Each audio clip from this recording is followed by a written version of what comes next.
हम लोगों का आज का जो टॉपिक है वो कैपेसिटर्स एंड डाइलेक्ट्रिक चैप्टर्स का एक टॉपिक है, मोस्ट इंपॉर्टेंट टॉपिक है जो कि आईएससी एंड सीबीएसई बोर्ड में पूछा जाता है।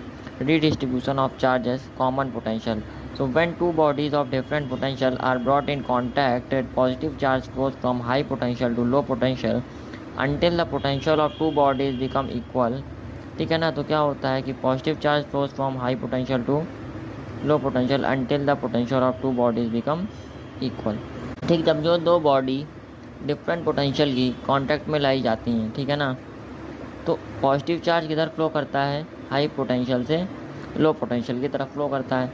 कब तक फ्लो करता है, until the potential of two bodies become equal, जब तक दोनों बॉडी का पोटेंशियल क्या ना हो जाए, इक्वल ना हो जाए।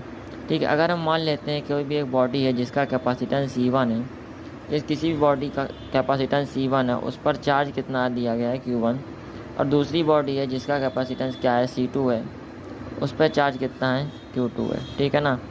एक बॉडी है जिसका कैपेसिटेंस C1 है, उस पर चार्ज Q1 है, और दूसरी बॉडी है जिसका कैपेसिटेंस C2 है, उस पर चार्ज कितना है, Q2 है। ठीक है ना। तो अगर हम इसमें से कॉमन पोटेंशियल निकालें, यानी V कॉमन निकालें, तो V कॉमन क्या होगा, total charge upon total capacitance. ठीक है ना।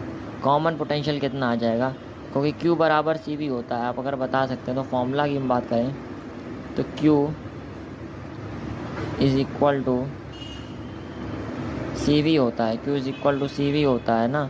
तो V is equal to Q upon C हो जाएगा, V is equal to Q upon C हो जाएगा। अगर V is equal to Q upon C हुआ तो पोटेंशियल कितना हो गया, चार्ज अपॉन कैपेसिटेंस हो गया। तो V कॉमन निकालना है हमें, क्या निकालना है, V कॉमन कितना होगा, total charge upon total capacitance होगा। अब Q किसके बराबर होता है, CV के, तो अपने फॉर्मूला ओपन किया तो Q1 कितना होगा, C1V1 प्लस Q2 कितना होगा, C2V2 होगा, अपॉन में C1 प्लस C2 हो जाएगा।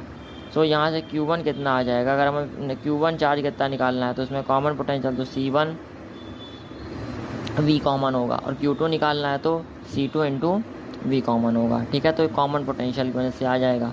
तो अब अगर हमें यहाँ पे इसका रेशियो लेंगे तो Q1 upon Q2 is equal to C1 upon C2 का हो जाएगा। Q1 upon Q2 is equal to C1 upon C2। तो V इज़ इक्वल टू कितना आ गया, टोटल चार्ज, V कितना आ गया is equal to total charge upon combined capacitance. V कितना आ गया, कॉमन पोटेंशियल कितना आ गया, total charge upon combined capacitance. ठीक है। Thank you for watching. Please like, subscribe and share my channel. Thank you.